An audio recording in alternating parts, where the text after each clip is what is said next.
You're still explaining yourself, still defending your choices, still caring what they think, and that's exactly why you're stuck. You want to know the difference between someone who's powerful and someone who's pretending?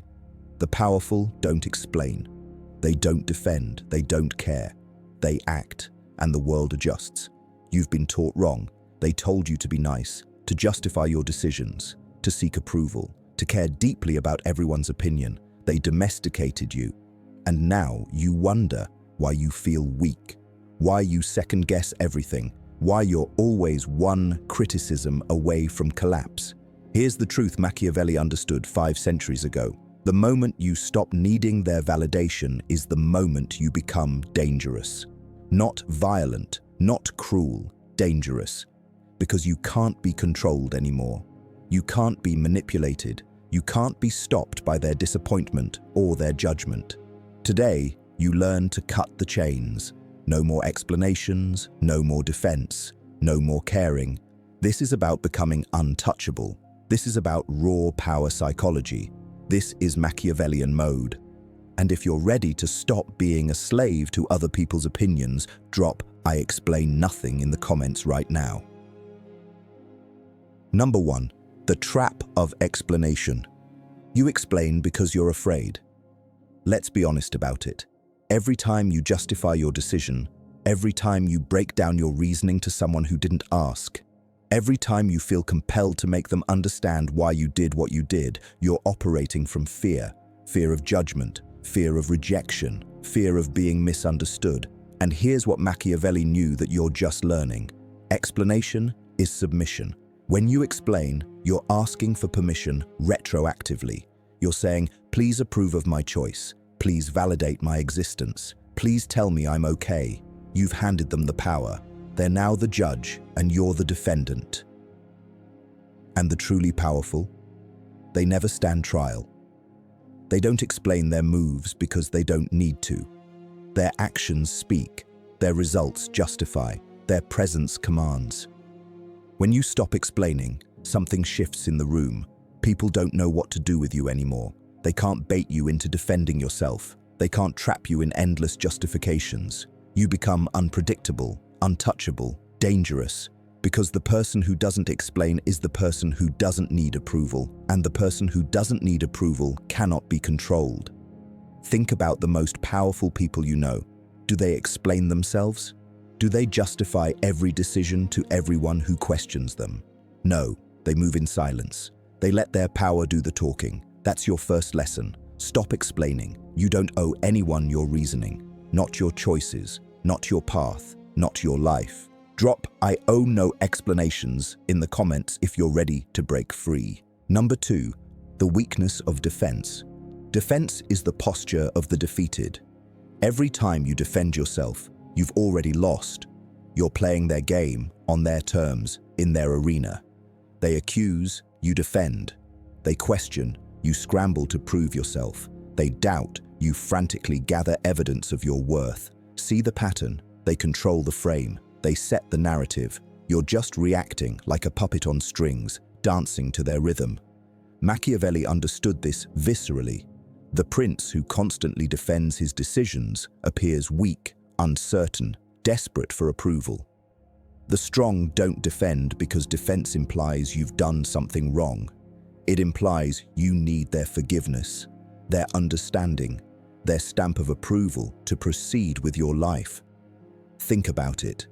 When someone attacks your character, your choices, your path, and you immediately jump to defend yourself, what message are you sending? You're saying their opinion matters more than your reality. You're saying they have the authority to judge you. You're giving them power over your peace, your confidence, your sense of self. The dark psychology here is simple. People respect what they cannot break. When you refuse to defend, when you let their accusations fall into silence, when you simply continue forward as if their judgment is irrelevant, something fascinating happens. They lose their power. Their words evaporate. They're screaming into the void, and you're not even listening. This isn't about arrogance. It's about understanding leverage. In any interaction, the person who needs the other's approval less wins. Always. The person who can walk away wins.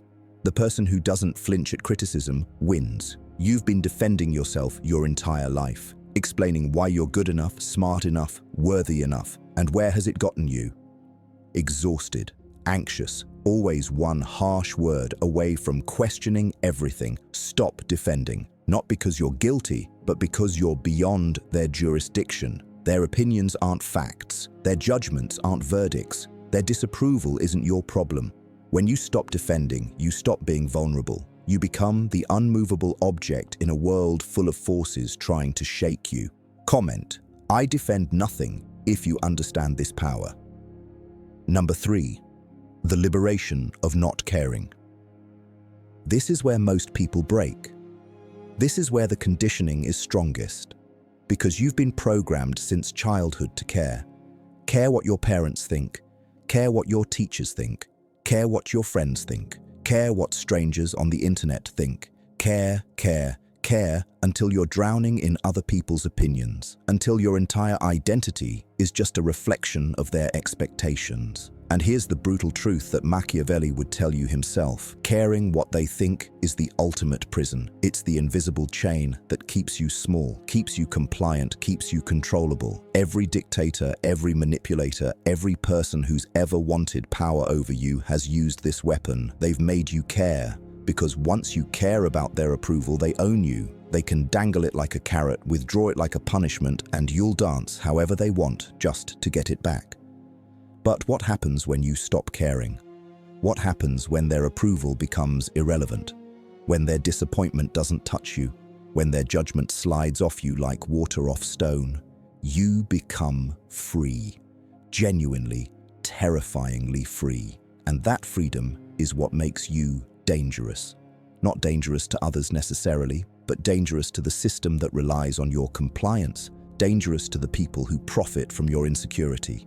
Dangerous to anyone who's built their power on your need for validation.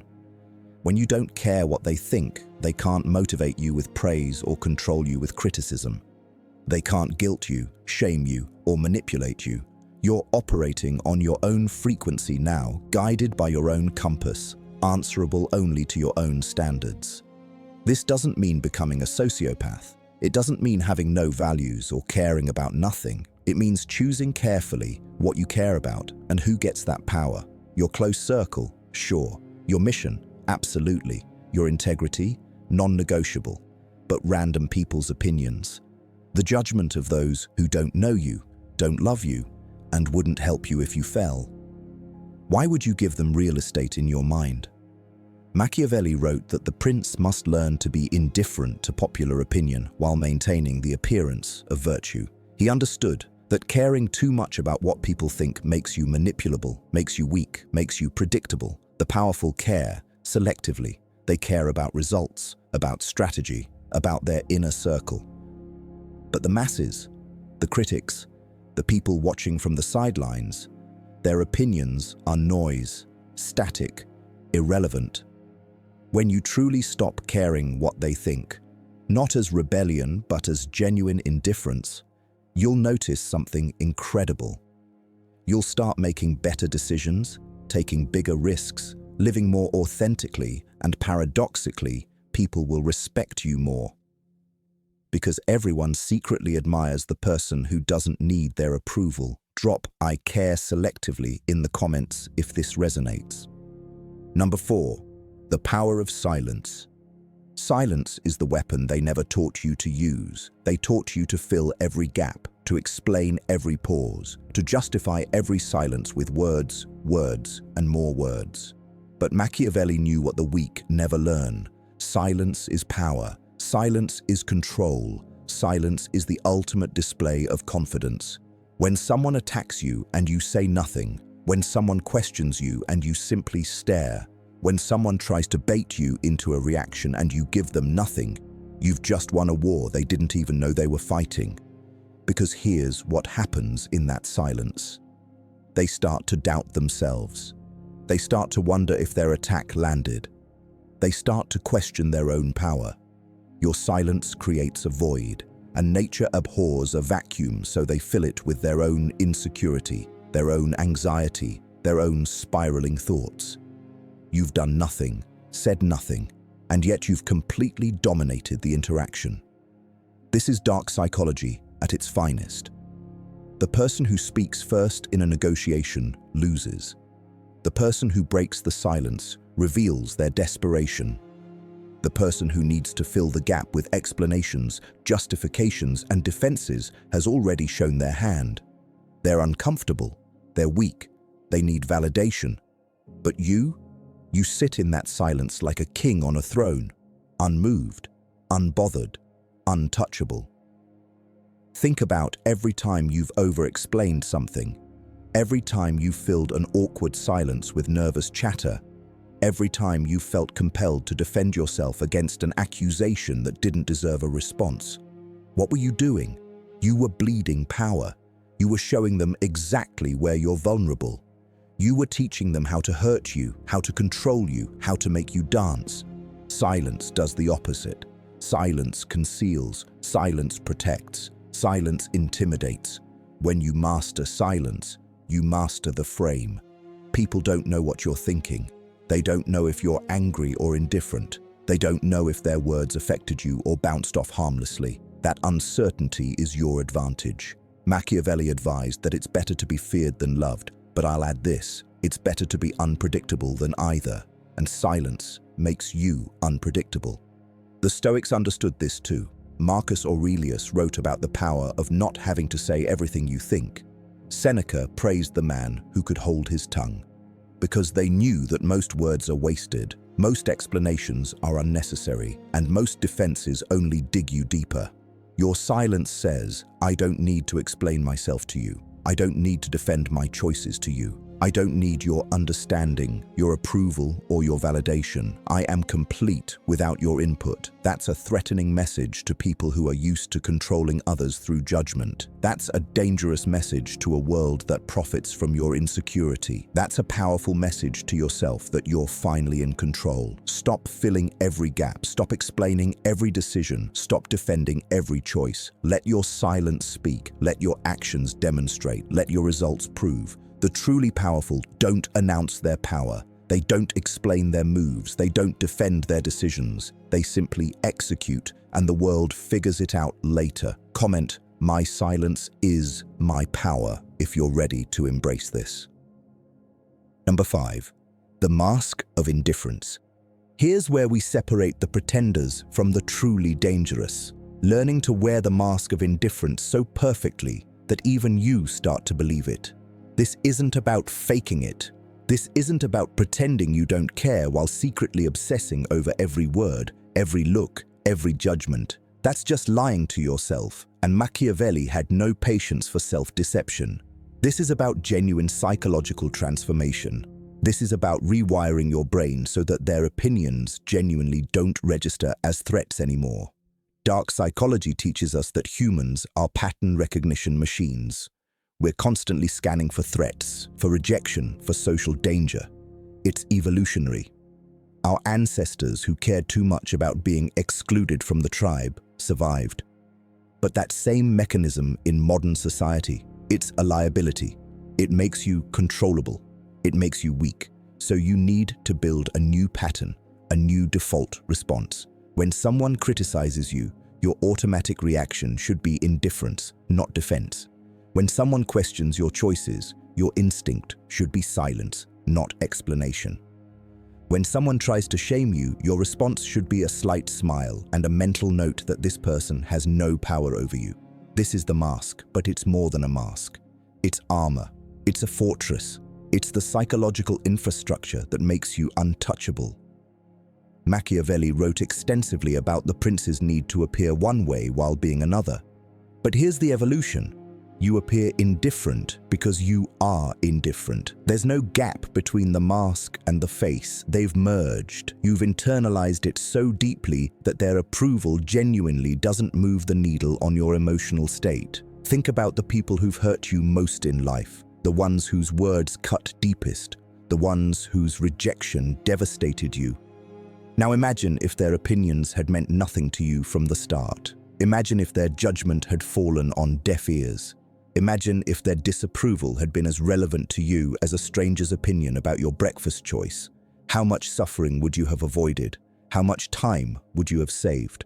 How much energy would you have conserved? That's what the mask of indifference gives you.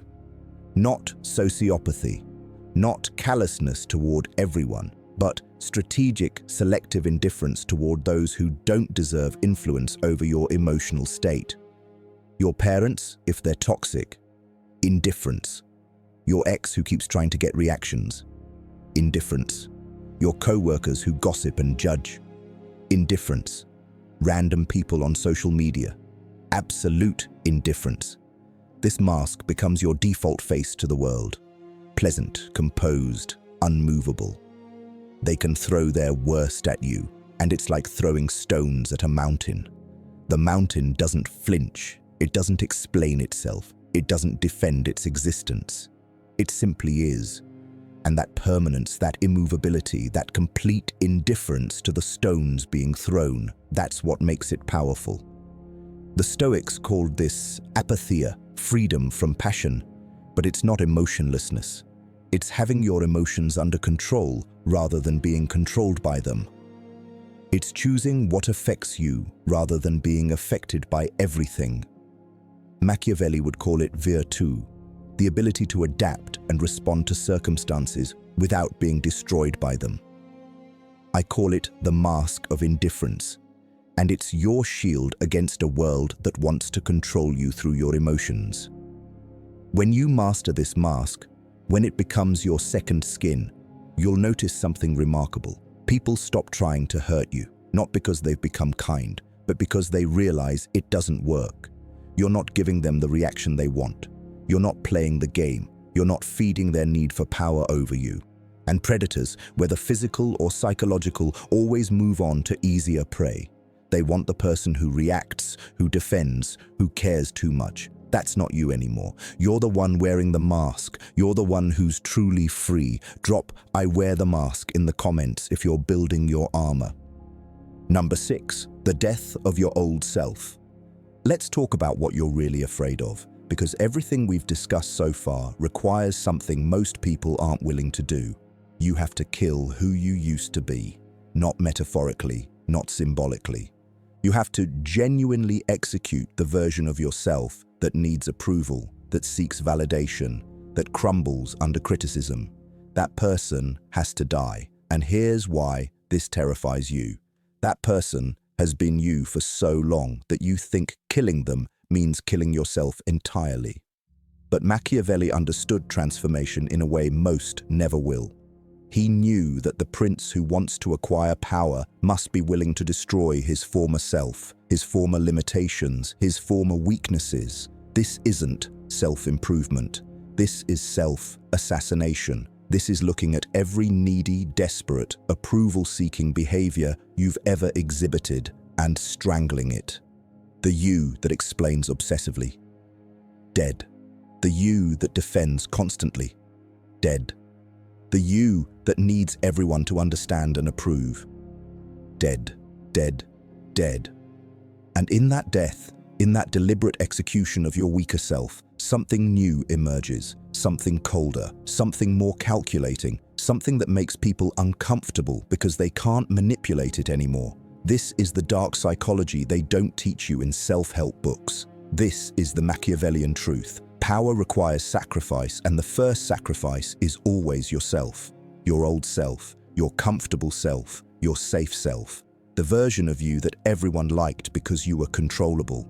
People are going to mourn your old self. They're going to say you've changed, and they won't mean it as a compliment. They're going to say you're different now, colder, more distant, less caring, and they're right. Because the old you served their needs. The old you could be guilt-tripped, shamed, manipulated. The old you needed their approval so badly that they could dangle it like a treat and watch you perform.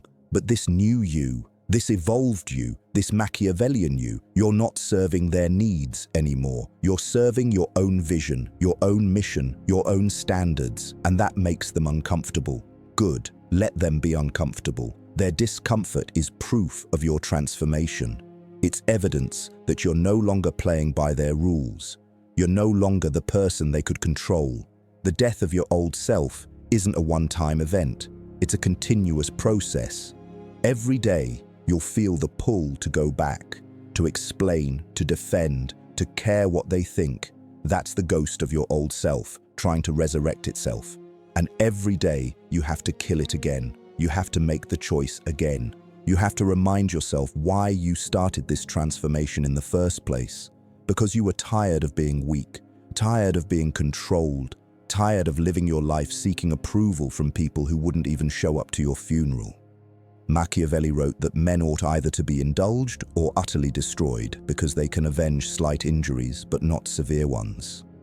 Apply that to your own weaknesses. Don't just reduce your need for approval. Utterly destroy it. Don't just limit your explanations. Eliminate them entirely. Don't just care less. Stop caring altogether except for the few who've genuinely earned it.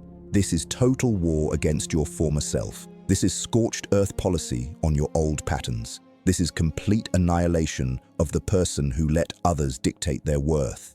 And yes, it's violent.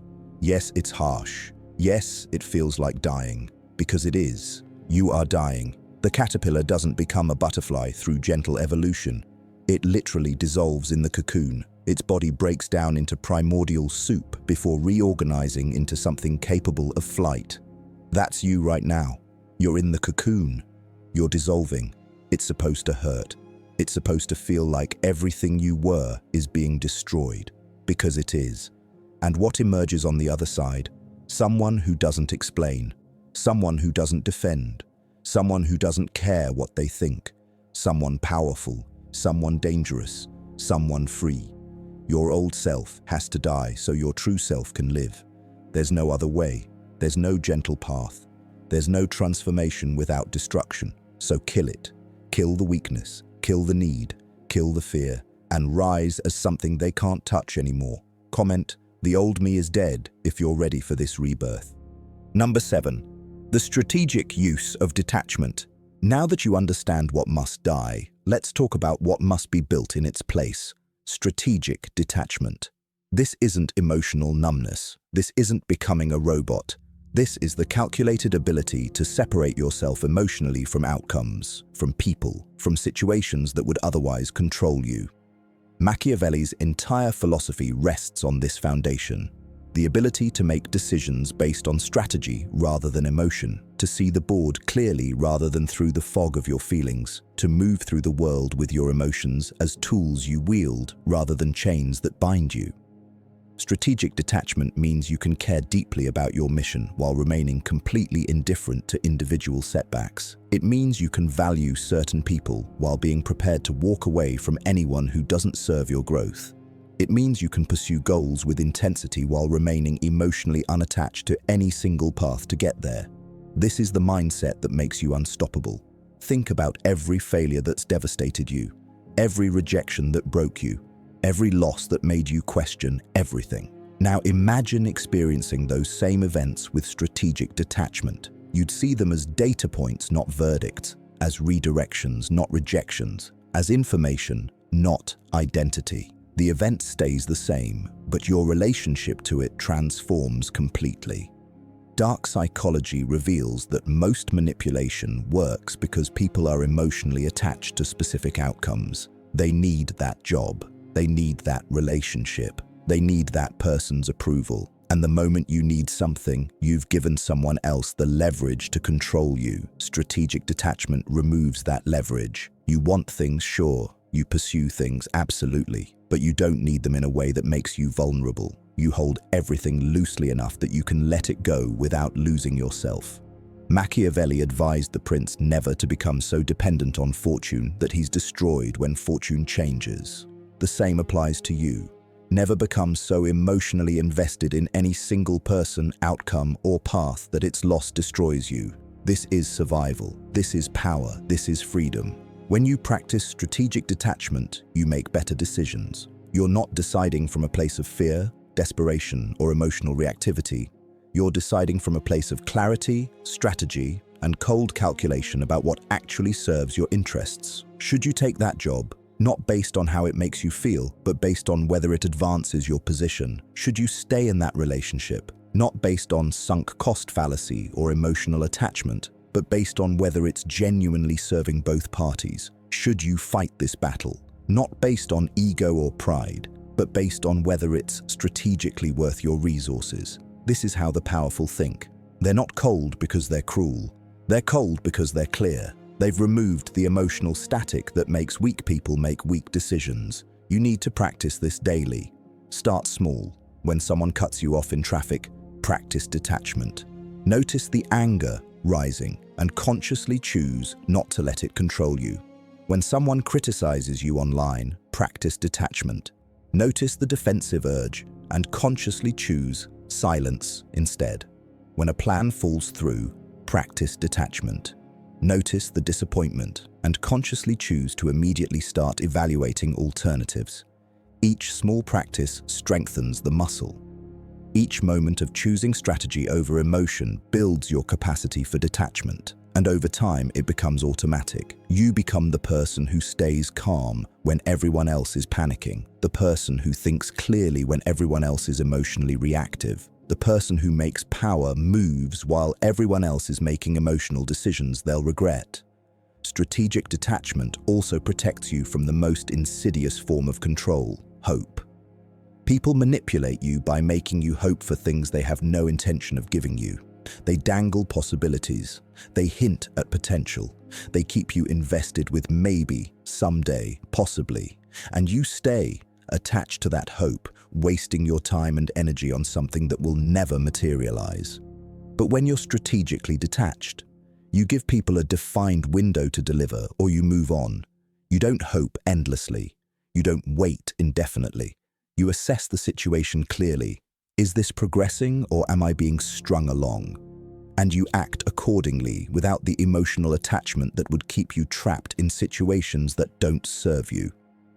This is the mentality that Machiavelli described when he wrote about virtù, the quality that allows a leader to adapt to any circumstance. Without being controlled by it, it's flexibility combined with strength, it's caring combined with the ability to stop caring, it's investment combined with the ability to divest. It's the ultimate power move, being fully present and engaged while simultaneously being prepared to walk away at any moment without looking back.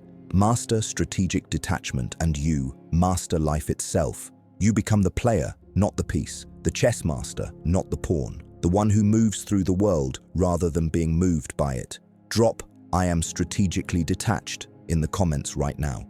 Number 8, the fear you create in others. Here's what nobody tells you about becoming untouchable. When you stop explaining, stop defending, stop caring, you become frightening to other people. Not in a violent way, not in an aggressive way, but in a way that's far more unsettling. You become unpredictable, uncontrollable, unknown, and human beings fear what they cannot understand, cannot predict, cannot control. This is the power that Machiavelli wrote about when he discussed whether it's better to be loved or feared. He concluded that fear lasts longer, is more reliable, more controllable from your end. But the fear we're talking about isn't the fear of physical harm. It's the fear of irrelevance. When you genuinely don't need someone's approval, they become terrified that they don't matter to you. And that terror, that fear of being insignificant in your world, gives you a level of power that most people never understand. Think about it. Why do people get so angry when you don't respond to their provocations? Why do they escalate when you remain calm? Why do they become more aggressive when you show indifference? Because your lack of reaction terrifies them. It tells them they don't have power over you. It tells them their opinions don't matter to you. It tells them they're irrelevant in your emotional landscape. And for people whose only power comes from manipulating others' emotions, your indifference is their worst nightmare. You've become what every manipulator fears: someone they can't touch, someone they can't hurt, someone they can't control. This creates a specific kind of psychological pressure on them. They'll test you, they'll probe for weaknesses, they'll try different tactics to get a reaction, to find the button they can push, to discover the leverage they can use. And when nothing works, when you remain unmoved, when your mask of indifference never cracks, something shifts in the dynamic. They start to respect you. Not because they like you, not because they understand you, but because they fear you. They fear your self-control. They fear your emotional independence. They fear that you might be more powerful than they are. And in social dynamics, power flows toward those who need less. The person who needs the relationship less controls the relationship. The person who needs the approval less controls the interaction. The person who needs the outcome less controls the negotiation. Your indifference, your detachment, your refusal to engage in their games makes you the one who needs less. Always. This is dark psychology at its most effective. You're not threatening anyone. You're not being aggressive. You're simply being unmovable. And that unmovability creates a gravitational pull. People become obsessed with getting a reaction from you. They become fixated on making you care, making you respond, making you engage. And the more you don't, the more power you accumulate. Machiavelli understood that the appearance of power is often more important than power itself. When people believe you're untouchable, you become untouchable. When they believe you don't care, you gain the power of someone who doesn't care. Perception becomes reality. Their fear of your indifference becomes your actual power. But here's the critical part. This only works if it's genuine. If you're faking indifference while secretly caring deeply, they'll smell it. They'll sense the incongruence. They'll keep pushing because they know the facade will crack. This is why all the previous steps matter. You have to actually kill your need for approval. You have to actually develop strategic detachment. You have to actually stop caring, because fake it till you make it doesn't work here. This is make it, then you won't need to fake it. The fear you create isn't about being cruel or cold to everyone. It's about being selectively warm and completely cold. The people in your inner circle, the ones who've earned their place, they see your warmth, your loyalty, your care. But everyone else, they see the wall, they see the indifference. They see someone who cannot be manipulated, guilted, shamed, or controlled. And that scares them. It should, because you've removed yourself from the game they're playing. You're playing a different game entirely. One where you make the rules, one where their tactics don't work, one where their opinions are just noise you've learned to tune out. This fear you create is your moat. It's your protection. It's what keeps the vampires, the manipulators, the energy drainers away from you. They sense that you're not someone they can feed off of, so they move on to easier targets. And you continue building your empire, undistracted by their games, unfazed by their tactics, unstoppable in your mission. The fear you create in others is proportional to the freedom you've created in yourself. The more free you become, the more frightening you are to those who are still enslaved by others' opinions. Let them fear you. Let them be unsettled by your calm. Let them be disturbed by your indifference. It means you're doing it right.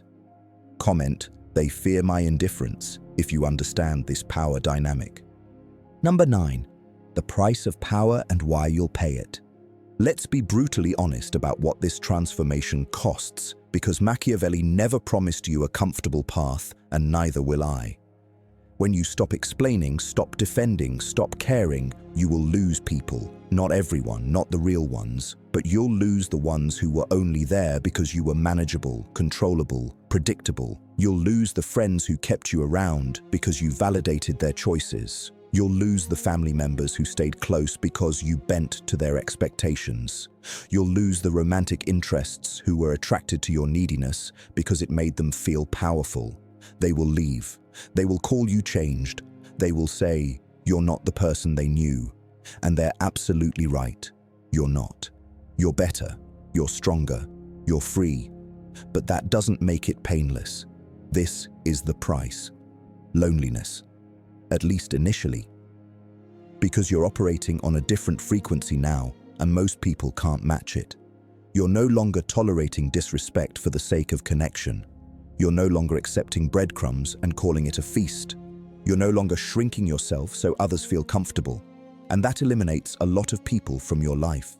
Machiavelli warned that the prince who wants to maintain power must be willing to act against mercy, against humanity, against religion when necessary. Apply that here. You must be willing to act against your conditioning, against social expectations, against the desperate human need for belonging when it conflicts with your power. You must be willing to stand alone if that's what power requires. And here's what makes this bearable. The people you lose weren't actually yours to begin with. They were conditional. They stayed as long as you played your role, as long as you were the explainer, the defender, the one who cared too much. The moment you stepped out of that role, they left, which means their presence was never about you. It was about what you did for them. Good riddance. This process is elimination, not addition. You're not trying to gain more people. You're filtering ruthlessly for the few who can handle the real you, the powerful you, the detached you, the you who doesn't need them but chooses them. That's a different kind of relationship. That's a different kind of connection. That's rare. That's real.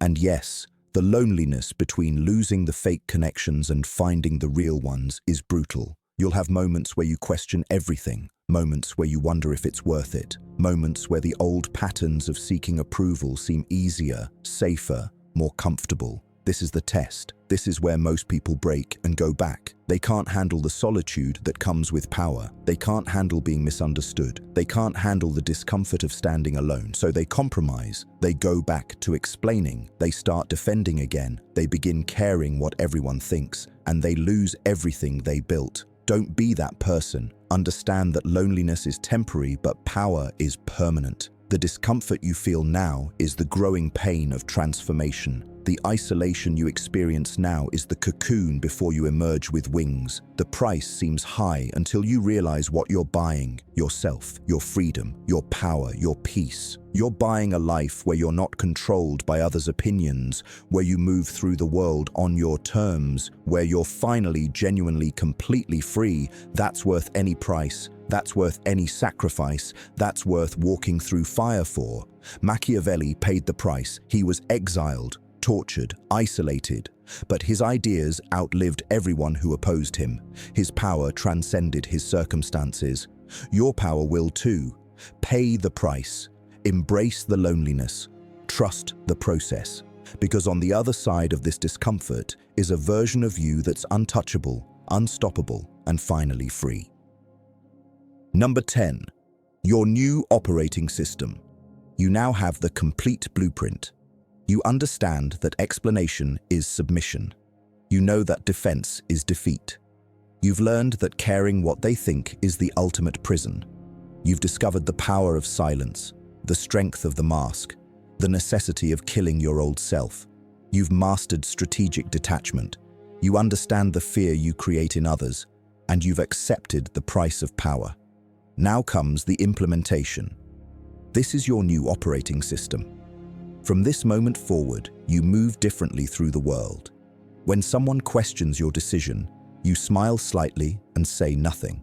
When someone criticizes your path, you acknowledge it with a nod and continue walking. When someone tries to guilt you, shame you, manipulate you into explaining yourself, you recognize the game and refuse to play. This is your default now. This is who you are, not sometimes, not when it's convenient, always. Because Machiavelli understood that power isn't something you turn on and off. It's a state of being. It's a way of existing in the world. You are now the person who doesn't explain. You are now the person who doesn't defend. You are now the person who doesn't care what they think. And that identity isn't negotiable. It isn't conditional. It isn't something you compromise on when things get difficult. This is non-negotiable. This is your line in the sand. This is the hill you die on. Every single day, you'll face tests. Someone will try to make you explain. Someone will try to force you to defend. Someone will desperately want you to care about their opinion. And every single day, you'll pass these tests by doing nothing, by saying nothing, by being unmoved. That's the practice. That's the discipline. That's what separates those who understand these principles from those who embody them. You're not reading this for information. You're reading this for transformation. And transformation requires commitment. It requires consistency. It requires you to make a decision right now that you'll never go back to being the person who needed their approval. Never again will you shrink yourself for their comfort. Never again will you justify your existence to people who haven't earned the right to question it. Never again will you hand over your power by caring what they think. This is your declaration of independence. This is your liberation. This is you stepping into Machiavellian mode permanently. The old rules don't apply to you anymore. The old games don't work on you anymore. The old manipulations bounce off you like bullets off armor. You're operating on a different level now. A level where you make the rules, where you control the frame, where you're finally, genuinely, completely free. This is who you are now. The person who doesn't explain, the person who doesn't defend, the person who doesn't care, the person who's dangerous because they're untouchable. Every interaction from this point forward is an opportunity to reinforce your new identity. Every moment someone expects the old you is a chance to show them the new you. Every situation that once would have triggered explanation, defense, or desperate caring is now a situation where you demonstrate your evolution. You're not becoming someone new. You're becoming who you were always meant to be, before the world taught you to be small, before society conditioned you to seek approval, before fear convinced you that other people's opinions mattered more than your own truth. This is you reclaiming your natural state of power. Welcome to power. Welcome to freedom. Welcome to your new life. Now drop "I am Machiavellian" mode in the comments, hit that like button, subscribe to this channel, and turn on notifications because we're just getting started. You've learned the philosophy, now we implement it. I'll see you in the next one.